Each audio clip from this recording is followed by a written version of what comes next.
have sacrificed a lot for the creation of this country. Charter of economy ہم کریں, ملک آگے چلے. ہم نہ سلیکٹڈ ہیں نہ فارم 47 والے ہیں. We have shot down the enemy's most modern aircraft, including multiple Rafale jets. A favorite field marshal from Pakistan. آپ دیکھ رہے ہیں خبروں، تبصروں اور تجزیات پر مبنی پاکستان کا سب سے معتبر نیوز شو آن مائی ریڈار کامران خان کے ساتھ. السلام علیکم، میں ہوں کامران خان. آپ کو شاید یہ جان کر خوشی ہو کہ پریزیڈنٹ ٹرمپ کی ایران امن مذاکرات میں ناکامی کی صورت میں ایران کو نیست و نابود کرنے کی ایک اور دھمکی کے باوجود امریکہ ایران غیر اعلانیہ مذاکرات بیک چینل کے ذریعے مسلسل جاری ہیں. جی ہاں، آج بھی امریکہ ایران میں پرامن مذاکرات کے لیے پاکستان کی سر توڑ امن کوششیں جاری ہیں اور اس سلسلے میں ڈپلومیٹک ایکٹیویٹیز میں ایک بار پھر تیزی آئی ہے. آج بھی جب میں آپ سے بات کر رہا ہوں، تمام تر تلخیوں اور بد اعتمادی کے باوجود امریکہ اور ایران کے درمیان بیک چینل رابطہ پاکستان کے ذریعے مسلسل برقرار ہے. گزشتہ ہفتے امریکہ نے ایران کے 14 نکات کے جواب میں نئے پروپوزل تہران تک پہنچائی. آج ایران نے امریکی پروپوزلز کا جواب پاکستانی چینل کے ذریعے بھجوانے کی تصدیق کر دی ہے اور ایک نیا نظر ثانی شدہ پروپوزل امریکہ کو بھیجا ہے.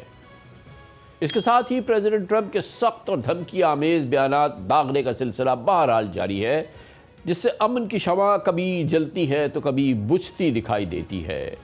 گویا شرائط اور تجاویز کے تیزی سے تبادلے اور ٹرمپ کے بیانات سے ایسا لگتا ہے کہ امن کے لیے کی جانے والی کوششیں آخری مرحلے میں داخل ہو چکی ہیں.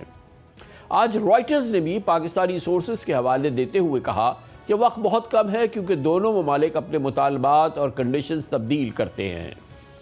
آج ایرانی دفتر خارجہ کے اسپوکسمین نے پریس کانفرنس میں تصدیق کر دی کہ امریکہ نے اگرچہ عوامی سطح پر ایرانی تجاویز کو مسترد کر دیا تھا، پس پردہ بیک گراؤنڈ میں پاکستان کے ذریعے نئی پروپوزلز ایران تک پہنچائی ہیں، جس کا جواب بھی اسی پاکستانی چینل کے ذریعے ایران نے واشنگٹن کو بھجوا دیا ہے. یہ سب بڑی امپورٹنٹ ڈیولپمنٹس ہے، جس کا مطلب یہ واضح ہے کہ مذاکرات ہو رہے ہیں. یہ تمام ڈیولپمنٹ اس بات کا واضح اشارہ کر رہی ہے کہ پاکستان بیک چینل ڈپلومیسی میں ایک کلیدی کردار ادا کر رہا تھا اور آج بھی کر رہا ہے. سیٹرڈے کو پاکستان کے وزیر داخلہ محسن نقوی ایران پہنچے تھے، جہاں کل انہوں نے ایرانی ایوان صدر میں تقریباً 3 گھنٹے گزارے اور ایرانی پریزیڈنٹ مسعود پزشکان سے علیحدگی میں تقریباً 90 منٹ طویل ملاقات کی. انتہائی اہم بات یہ ہے کہ انٹیریئر منسٹر محسن نقوی آج بھی ایران میں موجود ہے، جو آج ان کا تیسرا دن ہے. ان کے ذریعے تہران، واشنگٹن اور اسلام آباد کے درمیان پیغام رسانی کا سلسلہ مسلسل جاری ہے. ایک طرف پاکستان اس کانفلکٹ کے خاتمے کی سرتوڑ کوشش کر رہا ہے، لیکن دوسری جانب واشنگٹن سے آنے والے اشارے خاصے سخت ہیں. اپنے سوشل میڈیا پیغام میں پریزیڈنٹ ٹرمپ نے ایران کو واضح دھمکی دیتے ہوئے کہا، وقت تیزی سے ختم ہو رہا ہے، ایران کو فوری قدم اٹھانا ہوگا ورنہ کچھ نہیں بچے گا. ادھر ایکزوس اور CNN کی رپورٹس کے مطابق ٹرمپ منگل کو گویا کل اپنی نیشنل سیکیورٹی ٹیم کے ساتھ ایک بہت اہم میٹنگ کرنے جا رہے ہیں، جہاں ایران کے خلاف ممکنہ فوجی آپشنز پر وہ غور کریں گے.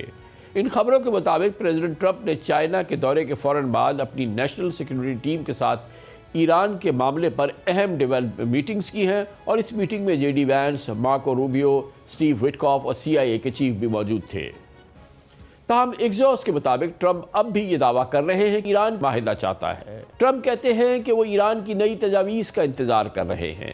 ساتھ ہی انہوں نے خبردار کیا کہ اگر بہتر پیشکش نہ آئی تو امریکہ پہلے سے زیادہ سخت کارروائی کرے گا. اس میٹنگ کے بعد کل پریزیڈنٹ ٹرمپ کی اسرائیلی وزیر اعظم نیتن یاہو سے بھی ایران کی صورتحال پر 1 گھنٹے ٹیلی فون گفتگو ہوئی، جنہوں نے حال ہی میں ایک انٹرویو میں یعنی کہ نیتن یاہو نے کہا تھا کہ ایران سے جنگ ابھی ختم نہیں ہوئی. امریکہ میں یہ تاثر بھی جڑ پکڑ رہا ہے کہ نیتن یاہو نے امریکہ کو اس جنگ میں دھکیلا اور اسی لیے امریکی حکام بار بار نیتن یاہو پر کڑی تنقید کر رہے ہیں. کل سابق امریکی وزیر دفاع اور سابق CIA چیف رابرٹ گیٹس نے انکشاف کیا کہ نیتن یاہو 2009 سے مسلسل امریکی حکومت کو قائل کرنے کی کوشش کر رہے تھے کہ ایران کی حکومت کمزور ہے اور کسی حملے کے بعد گر جائے گی. لیکن انہوں نے تب بھی نیتن یاہو کو یعنی کہ رابرٹ گیٹس نے خبردار کیا تھا کہ ایران کو کمزور سمجھو گے تو بڑی غلطی ہوگی۔ He told me all those things in July of 2009, and I told him then he was dead wrong, that he was underestimating the resilience of the Iranians. This is 2009. The regime is fragile. It'll crumble at the first attack, and they won't have time to do anything else. I told him then he was wrong. I don't think that the nuclear program in Iran poses an imminent threat. After all, we bombed it twice. The nuclear material is pretty deeply buried. اس سے قبل 3 سابق امریکی وزرائے خارجہ یعنی Hillary Clinton, Antony Blinken اور John Kerry بھی کہہ چکے تھے کہ نیتن یاہو دہائیوں سے امریکہ کو ایران پر حملہ کرنے کے لیے قائل کرنے کی کوشش کرتے رہے ہیں۔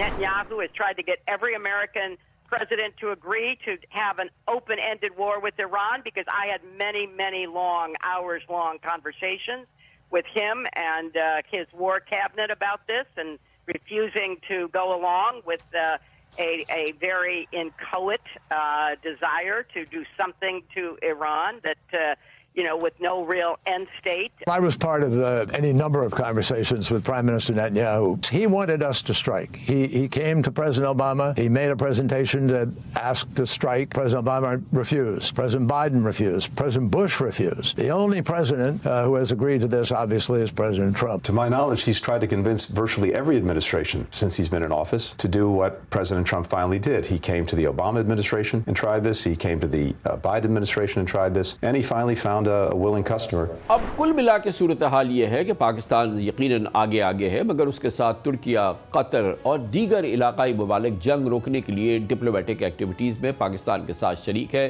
جبکہ واشنگٹن اور ٹیل اویو میں فوجی آپریشنز پر غور بھی جاری ہے۔ سوال یہ ہے کہ کیا بیک چینل نیگوسیشنز کسی نئے معاہدے تک پہنچ پائیں گے، یا پھر مڈل ایسٹ ایک بار پھر ایک بڑے تصادم کی طرف بڑھ رہا ہے؟ اس معاملے پہ بات کرنے کے لیے اور ماہرانہ رائے لینے کے لیے ہم جائیں گے اسلام آباد، جہاں پر ہمارے ساتھ موجود ہیں محترم lieutenant general retired Nasir Khan Janjua صاحب، سابق نیشنل سیکیورٹی ایڈوائزر ہیں اور سابق کور کمانڈر بھی رہ چکے ہیں۔ بہت بہت شکریہ جنرل صاحب۔ یہ فرمائیے گا کہ بہرحال مذاکرات ہو رہے ہیں، بات چیت ہو رہی ہے، کیونکہ یو ایس کی جانب سے یہ بار بات سامنے آئی ہے۔ کل پریزیڈنٹ ٹرمپ نے کہا کہ وہ اپنے پیشنس لوز کر رہے ہیں، اور وہ اب اگر ایسا کوئکلی کوئی سلوشن نہیں ہوتا تو وہ پھر ایک اور وار کی طرف جائیں گے، اور ایک اور بار ایک بہت ہی ان کا خیال یہ ہے کہ وہ ایران کو نیست و نابود کر دیں گے، یا بہت بڑا تصادم ہو جائے گا۔ آبویسلی برنکمین شپ ہے، آبویسلی جو ہے وہ میکسیملس پوزیشن ہے، مگر بہرحال اس کا ایک نہ ایک سر تھریشولڈ تو ہے نا کسی جگہ پر، تو اب اس کو لامتناہی تو نہیں کھینچا جا سکتا، چاہے وہ ایران کی جانب سے ہو یا ایران یا امریکہ کی جانب سے۔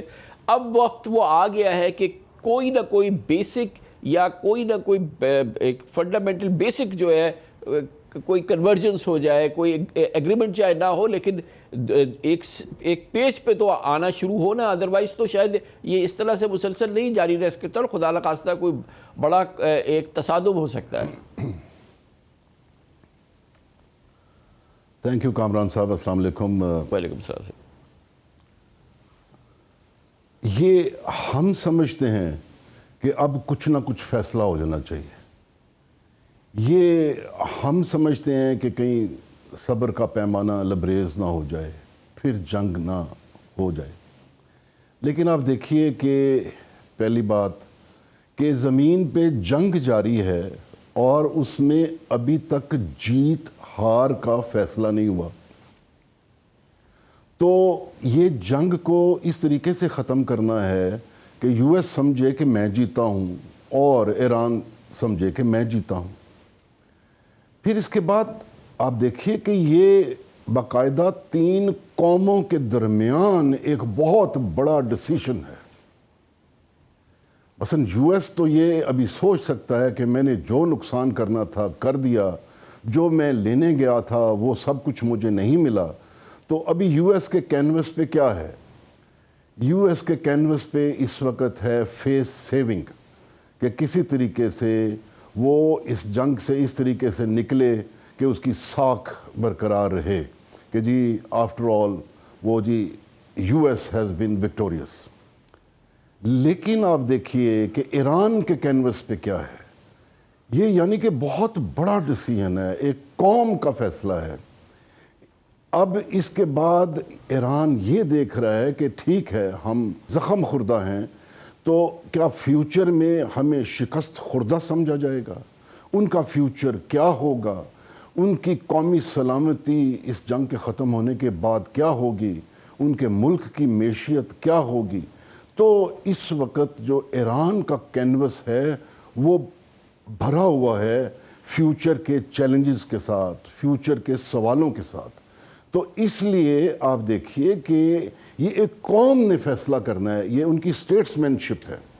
تو باقی اگر آپ یہ سمجھ رہے ہیں یا ہم یہ سمجھ رہے ہیں کہ اب ٹائم آ گیا کہ وقت آ گیا کہ جی فیصلہ ہو جانا چاہیے، میرے خیال میں ہمیں اپنے انداز سے ضرور وہ سوچنے کا حق ہے، لیکن زیادہ حق ان دو قوموں کا ہے جن کا آپس میں جنرل فیصلہ ہونا ہے۔ صاحب آپ ایز این آبزرور، آپ ماشاءاللہ آپ جیسی ایکسپرٹیز تو ہماری نہیں ہے، اور جو آپ کا ایکسپیرینس ہے وہ آپ کا نہیں ہے، لیکن چاہے جنگ ہو یا اس طرح کی کیفیت ہو، جو کہ اس وقت پریکٹیکل ایک جنگ نہیں ہو رہی لیکن جنگ جیسا ماحول ہے، اور اس سے پہلے بہت جنگ ہوئی ہے، لیکن at some point you have to strike a deal, at some point آپ کو جا کے، کیونکہ بعض بار یہ ہوتا ہے کہ آپ نے اوور پلے کر لیا، یا آپ نے جو ہے at a right time at a right moment جو ہے وہ ایکسٹریکٹ نہیں کیا بینیفٹ جو کہ پرہیپس آپ کر سکتے ہیں، اور وہ شاید وقت نہ نکل جائے، اور پھر اس میں بہرحال ایک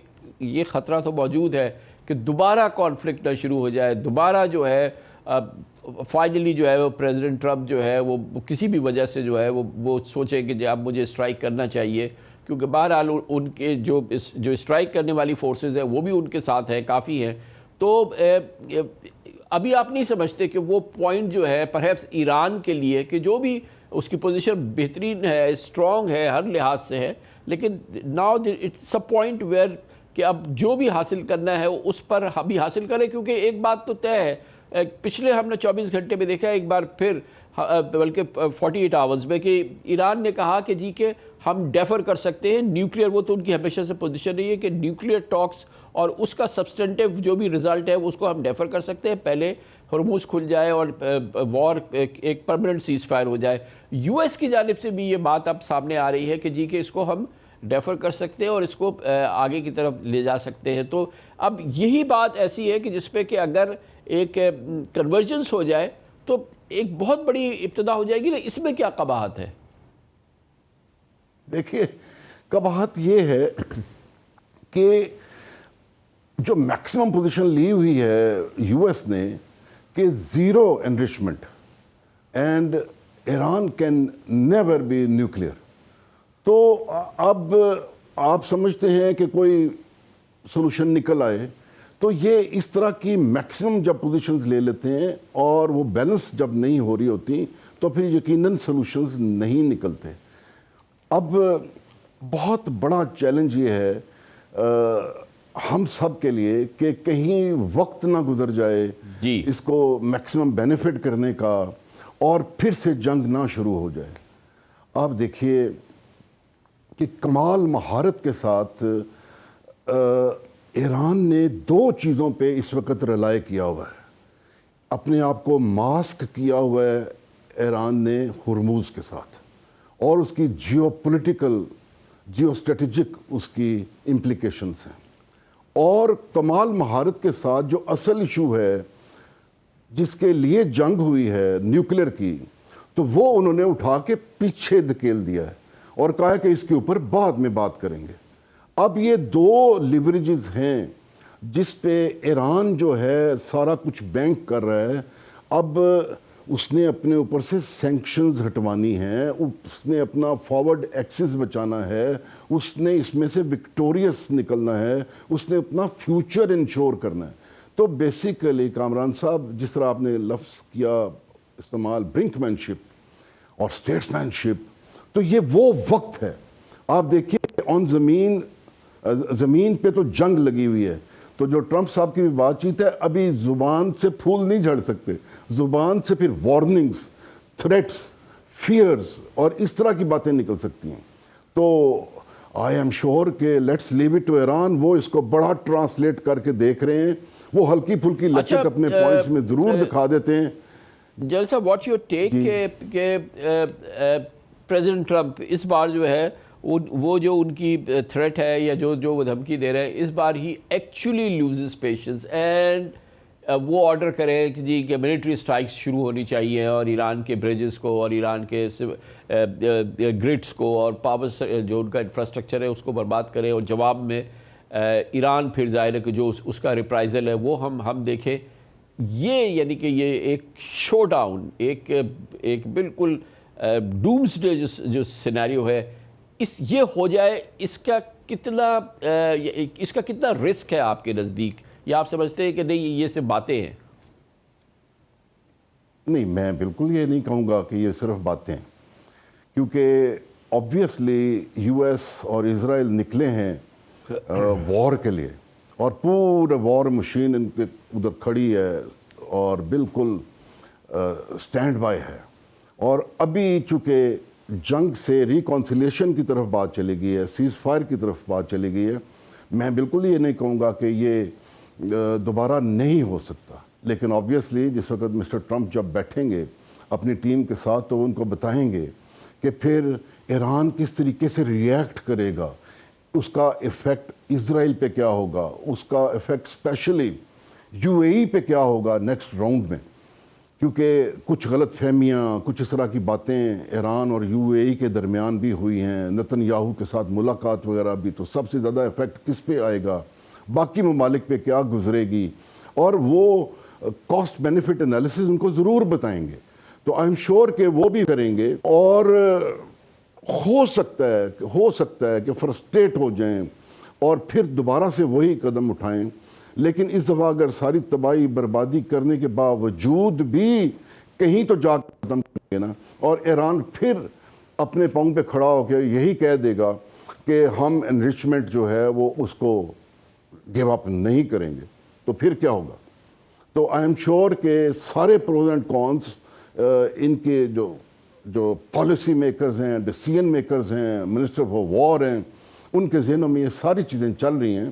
اور اس وقت ہم obviously ایک بڑے مشکل مرحلے میں شامل ہیں. What will make one of them, یعنی Iran and U S, blink first کہ اوکے چلے آپ کی یہ بات تھی, اس میں یہ اب ہم مان لیتے ہیں and let's move forward. یہ کیا ہوگا جو یہ ٹریگر کرے گا کہ ایک بلنک ہو جائے ایران کی جانب سے یا یو ایس کی طرف سے؟ who will blink first? مجھے لگتا ہے کہ ایران نے جو پس پشت ڈال دیا ہے نیوکلیر کا ایشو, جی اگر وہ اس کو قریب کریں اور اس پہ پہلے بات کرنے کی کوشش کریں, اس پہ ہیج نہ کریں, اس کو ماسک میں نہ رکھیں اور بولیں کہ آپ بتائیے ہمارا اصل جو حق ہے جو دنیا میں ہر کسی کا ہے اتنی انریچمنٹ ہمارے پاس رہنے دیں, لیکن آپ ہماری سینکشنز جو ہیں وہ فیوچر جو ہم نے اپنا سیکیور کرنا ہے ان کو ویو آف کریں, ہمارے فروزن ایسٹس وغیرہ ملیں. تو یہ اگر ایشو پہلے ڈسکس کیا جائے تو شاید اس میں سلوشن نکلنے کا امکان زیادہ ہے. بجٹ کا بے چینی سے انتظار ہے اور یہ بھی بہت امپورٹنٹ بجٹ ہے شہباز شریف حکومت کے لیے. یہ ایک فیصلہ کن سال ہوگا کیونکہ آگے الیکشنز کی طرف اس سال جو فیصلے ہوں گے پاکستان کی معیشت کو بہتر کرنے کے لیے, پاکستان میں ترقی کی پیداوار کو آگے بڑھانے کے لیے اور پاکستان میں روزگار بڑھانے کے لیے اس سال کے فیصلے بہت اہم ہوں گے. اس لیے شہباز حکومت کے لیے یہ ایک فیصلہ کن سال ہے. سوال یہ ہے کہ کیا حکومت اکانومی کو ریلیف دے گی یا ایک بار پھر سارا زور صرف ٹیکس وصولیوں پر ہوگا. آج صورتحال یہ ہے کہ حکومت کی آمدن کا بڑا حصہ قرضوں کے سود میں جا رہا ہے, ترقیاتی بجٹ سکڑ رہا ہے, سرکاری ادارے اربوں کے نقصان میں ہیں, بینک کاروبار کے بجائے حکومت کو قرض دینا زیادہ محفوظ سمجھتے ہیں, اکانومی کا بڑا حصہ آج بھی کیش اکانومی میں چل رہا ہے. ہائیسٹ ٹیکسز کے باوجود اس مالی سال ایف بی آر کو تقریباً 700 بلین روپیز کے ریونیو کا شارٹ فال ہے. پاکستان میں لوکل انڈسٹریز میں انویسٹمنٹ برائے نام رہ گئی ہے. فورن ڈائریکٹ انویسٹمنٹ میں بے پناہ کمی ہو چکی ہے, وہ بھی برائے نام ہے, شاید ہے ہی نہیں.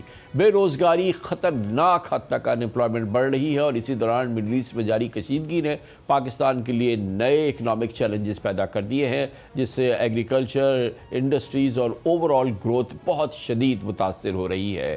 انفلیشن ڈبل ڈیجٹ میں داخل ہو چکی ہے اور اب حکومت کے لیے اصل امتحان بجٹ ہے۔ IMF نے پاکستان کے لیے 17,145 بلین روپیز کا ریونیو ٹارگٹ مقرر کیا ہے، جو کہ اس سال سے تقریباً 2,000 بلین روپیز زیادہ ہے۔ اس سال کا ٹارگٹ بھی پورا نہیں ہوا تو آپ اندازہ لگا سکتے ہیں کہ ہرکیولین ٹاسک ہے جو IMF نے سیٹ کر دیا ہے۔ IMF نے 430 بلین روپیز کے نئے بجٹری میجرز کا بھی ہدف رکھا ہے، جبکہ پیٹرولیم لیوی کا ٹارگٹ 1.73 ٹریلین روپیز تک لے جایا گیا ہے، جو پچھلے سال کے مقابلے میں 18% زیادہ ہے۔ یہ صورتحال، یہ بھیانک صورتحال اس بات کا اشارہ کر رہی ہے کہ حکومت کے پاس بجٹ میں ٹیکس ریلیف دینے کے لیے کچھ نہیں ہے۔ پاکستان میں ایکسپورٹرز پر پہلے ہی خطرے میں سب سے زیادہ افیکٹو ٹیکس برڈن ہے، اور جو کہ پورے پاکستان کے جو ٹیکس کا جو نظام ہے اس کی ایک بہت بڑی نشانی ہے۔ ایکسپورٹرز کہتے ہیں کہ ان پہ 68.27% تک ٹیکس برڈن ہے، جبکہ ویتنام میں یہی افیکٹو ٹیکس برڈن صرف 20%، بنگلہ دیش میں 22.5 سے 27.5% تک ہے، بھارت میں 26 سے 34% کے درمیان ہے۔ یہی وجہ ہے کہ کاروباری تنظیمیں بجٹ میں ٹیکسز میں ریلیف کا مطالبہ کر رہی ہیں، ہمیشہ ایسے کرتی ہیں۔ FPCCI اور OICCI دونوں نے حکومت کو اہم ٹیکس پالیسیز اور اصلاحات کے لیے پروپوزلز بھیج دیے ہیں۔ FPCCI کا کہنا ہے کہ ملک میں single window sales tax compliance system متعارف کرایا جائے تاکہ کاروبار کے لیے ٹیکس نظام آسان ہو جائے، اور اس کے ساتھ ہی FPCCI نے فائنل ٹیکس رجیم بحال کرنے کی بھی تجویز دی ہے، جس سے ایکسپورٹس بڑھانے کے لیے اہم قرار دیا جا رہا ہے۔ ادھر OICC نے بھی کارپوریٹ ٹیکس، سیلز ٹیکس اور سیلریڈ کلاس سے متعلق مختلف پروپوزلز حکومت کو بھیج دی ہے۔ کاروباری حلقے کہتے ہیں کہ اگر ٹیکس نظام آسان نہ بنایا گیا تو ڈاکیومنٹڈ اکانومی کی طرف سنجیدہ اگر کوئی پیش رفت نہیں ہوئی، کیش اکانومی ایسی ہی چلتی رہی، تو انویسٹمنٹ اور انڈسٹریل ڈیولپمنٹ جو ہے وہ مزید سست سے سست ہو جائے گی اور پاکستان اس کا بوجھ اٹھانے کے قابل نہ ہو۔ اب سوال یہ ہے کہ حکومت آنے والے بجٹ میں کیا پرائرٹیز رکھتی ہے؟ کیا ایک بار پھر صرف ریونیو کلیکشن پہ زور ہوگا یا باقی اکانومی گروتھ کی طرف جائے گی، اور اس کے لیے اسٹرکچرل ریفارمز کی جائیں گی یا نہیں؟ ایک بار پھر ہم اس موضوع میں بات کریں گے۔ ہمیں جوائن کریں جناب فواد انور کریم، چیئرمین پاکستان ٹیکسٹائل کونسل کے، اور جناب انور کاشف ممتاز صاحب، سابق صدر ہیں پاکستان ٹیکس بار ایسوسی ایشنز کے۔ بہت بہت شکریہ۔ فواد بھائی، آپ بتائیے گا کہ اگین وہ چکن اینڈ ایگ کا گیم ہے، جب بھی بجٹ ہوتی ہے آپ لوگ کہتے ہیں کہ جی کہ ہمارا پرابلم یہ ہے کہ ہم کمپٹیٹیو نہیں ہیں، آپ ہمارے ٹیکسیشن ہمارا بہت زیادہ ہے، ہماری انرجی پرائسز بہت زیادہ ہے، تو اور آپ کو پتہ بھی ہے کہ اس وقت حکومت کا کیا حال ہے، یا اس سے پہلے کیا حال تھا، ابھی خیر وار کی وجہ سے اور تکلیف ہے، مگر اس میں بھی آپ کو روم نظر آتا ہے، جگہ نظر آتی ہے کہ حکومت جو جینوئن آپ کے ایشوز ہیں، اور اس دفعہ یہ اچھا کیا ہے کہ ایپٹا نے اور تمام ایسوسیشنز نے مل کے ایک دے دی تاکہ کہ حکومت کو ایک جگہ تمام مل جائیں، تو اس میں گنجائش ہے حکومت کے پاس کہ آپ کی سن سکے؟ بہت شکریہ کامران بھائی ٹو ہیو می آن دا شو۔ دیکھیں روم ہے یا نہیں ہے، اور جیسے کہ آپ نے کہا چکن اینڈ ایگ کا سوال ہے، اگر ہم ایکسپورٹ نہیں بڑھاتے تو کیا ٹیکسز بڑھائیں گے؟ اب پہلا ہمیں تھوڑا سا ہم میکرو کے نمبرز دیکھ لیتے ہیں۔ لاسٹ ایئر گورنمنٹ کا بجٹ تھا about 14 trillion of tax revenue. Government اس نمبر تک نہیں پہنچ سکے گی۔ 8 ٹریلین آپ کا NFC ایوارڈ تھا، اس میں سے 8.5 ٹریلین آپ کو صرف اور صرف انٹرسٹ کی مد میں پیمنٹ کرنی تھی۔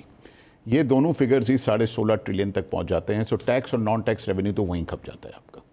تو اب اس دوران آپ نے کیا کیا ہے کہ اس سال میں 6 ٹریلین آپ نے اور ڈیفیسٹ پیدا کیا ہے، اور پھر آپ نے جا کے یہ لوکل بینک سے بورو کیا ہے۔ دیٹ مینس کہ آپ کا جو انٹرسٹ پیمنٹ ہے نیکسٹ ایئر 9.2 ٹریلین پہ کھڑی ہوگی۔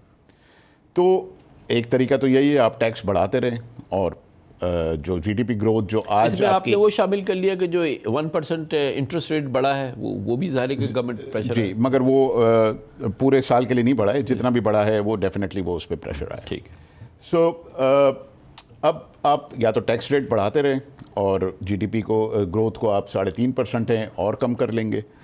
تو اگر آپ اس گروتھ پہ رہیں گے اور اگر ٹیکس بڑھاتے رہیں گے تو I think in 2 or 3 years آپ کا 100% آف جو ہے وہ آپ کا صرف اور صرف انٹرسٹ پیمنٹ میں چلا جائے گا، جتنا بھی ٹیکس ریونیو ہوگا۔